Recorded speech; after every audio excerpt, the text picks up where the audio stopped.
Welcome to another live reaction, week 5 of the anime season. This week we're looking at another episode of Carole and Tuesday, the music show about robots and weirdness that somehow has still taken a steady pace, and we're still somewhere in the very beginning of the show, which makes sense since it is the two-core show. So without further ado, let's get started. I do like that they're going back to doing it steadily. The first 2 episodes before this were about getting it done quick, basically a get-rich-quick scheme. They tried to get in with a big DJ.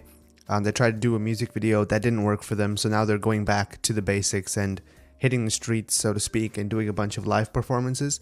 In today's world, if you typically want to become a musician, what they tell you to do first is go do a bunch of open mics, then maybe book one paid gig, use that to leverage yourself into several more paid gigs. So this is really representing kind of the musician's journey that you have to go through in today's day and age.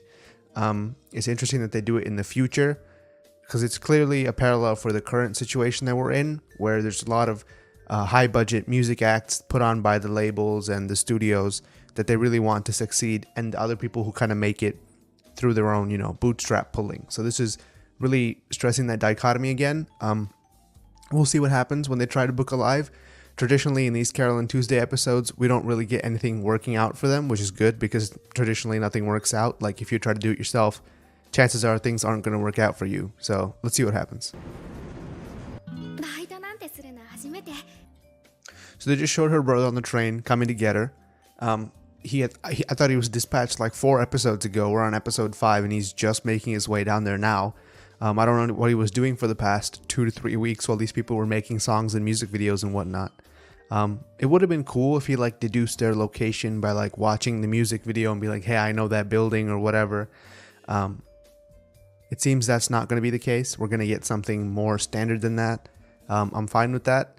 I'm just glad there's some kind of subplot, because the main plot, while it is moving along, it kind of gets a little bit draggy at times because there's not really anything else to look forward to in the episode. There's no B story.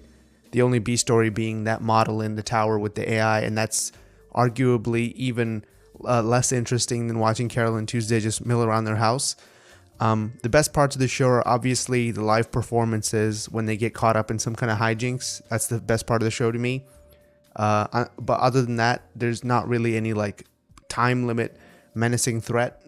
If you've ever read any book on screenwriting or anything like that, they always say that a really easy way to get the tension built up in the movie is to just add an arbitrary time limit that you can just put in, and then you can work towards that. And as they count down towards that time limit, you'll know when you have to get things done by. So I'd like to see something like that, oh, he's almost here, I won't have to get stuff done, something like that. Look at this shot, right? Usually the CGI wide shots are very detailed, but if you look at this shot, it's really lacking in a lot of detail. The whole floor on the bottom is one texture. The whole roof is one texture. This is clearly done in 3D, and while there are reflections on the glass and stuff like that, it's kind of clear that they're missing the kind of detail that you would have seen in one of the city shots, which we did see in one of the city shots earlier in the episode when they were talking about they have to get a job because they cut the power out. I'm wondering why that is. I'm guessing because we're getting towards the quarter point of the 2-core run. We're kind of getting towards the episodes that just have to be stretched out so we can either hit the mid-season goodness with the good animation and the good musical performances, and then we can save more money for the end, I guess. There's nothing really bad about this. It's just that I'm noticing that as we move more towards the middle of the show, we're not really seeing those flourishes of animation that we saw at the very beginning, which is to be expected for any show. But for a show like this that's really built on aesthetics and incorporating 3D and 2D together, as at least it was for me, I would have liked to see more effort on that part, because for the last 2 or 3 episodes, the music video episode aside, that was really cool. They did some cool, interesting visual stuff there. The other episodes have been a touch lacking in the animation department. First of all, that makes no sense because he does AI. The implication being that he's so effective at doing AIs that they're so human that he, as a neuroscientist who worked on humans, can control them directly. So him not being able to control this girl either says something about her or says something about a lack in his plan, or he's so used to the cold rationality of AIs that he can't deal with the humans, but then that's undercut by him being a neuroscientist who specializes in mind control. Because remember, if you specialize in mind control, you need a mind to control. And AI, we've been told, are these like, feelingless production machines. So that doesn't really gel with me. I really wish there was more depth to this B story, because we rarely get to see it in every episode, where there's only like 1 or 2 minutes, because they know that it's not the most interesting thing in the world. But really, I wish there was more depth to this. Like, either the model was a more likable character, or this guy had some kind of questionable past, which made him turn from genuine music to AI, which I think all of those things are coming way down the line, but I would have liked to see some more of it up front so we care more about the B story. Her guardian just mentioned hedge funds. Yeah, she said it like someone who has no idea what a hedge fund is. And I'm assuming the writers also don't know what a hedge fund is. They just put it in because it sounds menacing. I'm fine with that. I said I wanted more backstory for the doctor guy. We got it, to some extent at least. I don't understand why a hedge fund person wants anything to do with the neuroscientist. I'm assuming it has to do with mind control to some extent. But at least we know he's not just a robot that came out of nowhere, and for that I'm glad. Just to talk about that cut, we cut from, the menacing face of a hedge fund manager to the glass of whiskey in another dude's hand. And they're both somehow related to having big money or being established in the industry somehow.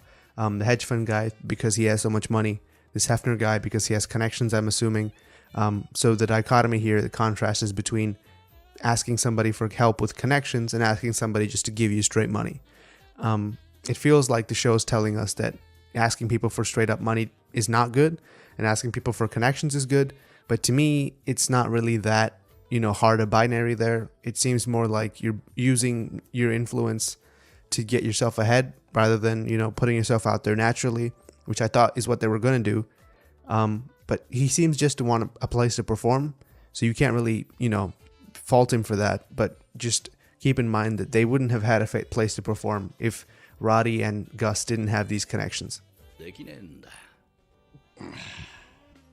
That's actually really deep, what he just said. He said, because the company depends on me, I can't afford to be as reckless as I used to be. And you hear this a lot. It's just completely unrelated, side tangent, by the way. You hear this a lot about other people trying to change the system from within, and they get to a place of responsibility and they realize that keeping the status quo is the best way to preserve their position, and instead of changing it, they just keep the status quo. And the system is really good at doing that. So it's done the same to him. He used to be a punk rocker or whatever, judging by his hair, judging that Gus knows him. So he used to be like a very rebellious guy. He got inducted into the system, progressed up the ranks, and now he just wants to keep the status quo because that's the best way to keep the company moving forward. And since the company depends on him and he cares about that kind of stuff, that's his best choice as well. I think he'll eventually cave and give them a performance. Let's see what happens. Apparently not. He's so hard stuck in his ways, he's getting his friend escorted out by robots. So feels bad.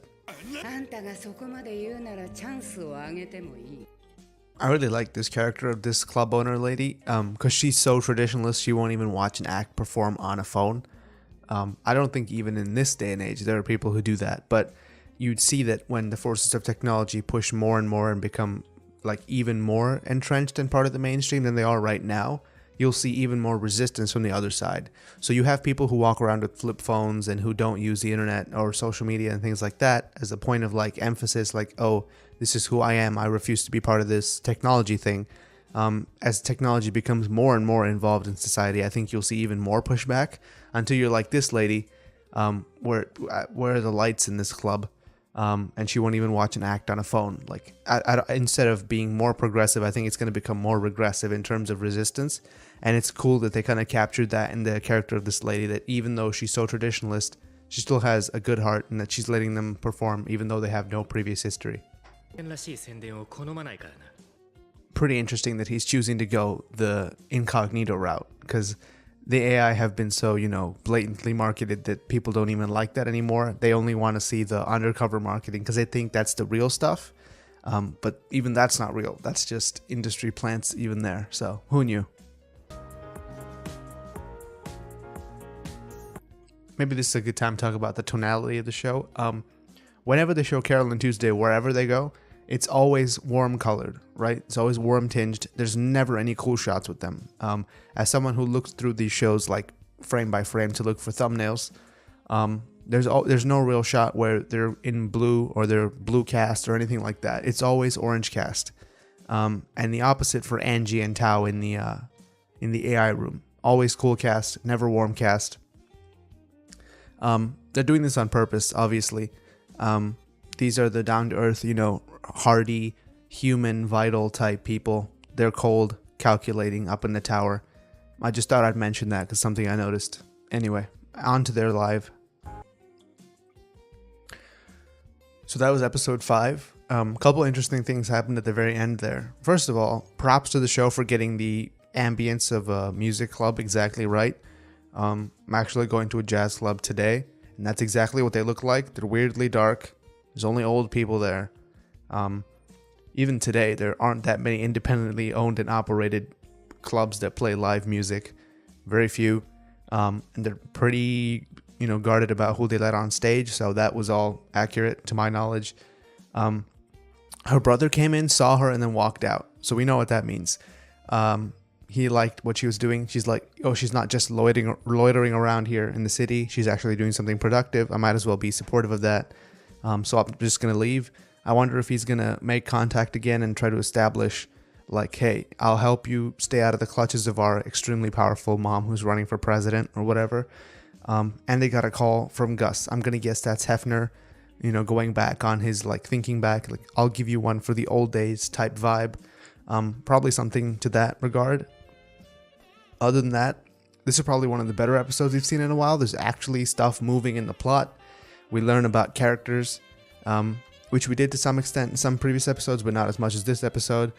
I had almost given up on watching the show week to week because of those last couple of episodes, but I think I'll watch it again after this if we get more insight into what the characters are about, because really that's what makes the show for me is the way they interact and the music. That's it. Music, this music video, as well as the other ones, have already gone viral, like several million views on YouTube, so this is probably the same thing is going to happen to this. This show, after it's done airing, we need to examine how they marketed this, because clearly it's working to some degree. It's working in Japan. I don't know if it's working in the West, because we can't watch this show. This is my weekly call to Netflix to, air this weekly. They're not going to listen to me, but I'm going to do it anyway. And that's it for this week. Thank you for watching. Like, comment, subscribe, all that good stuff. And I'll see you in the next episode.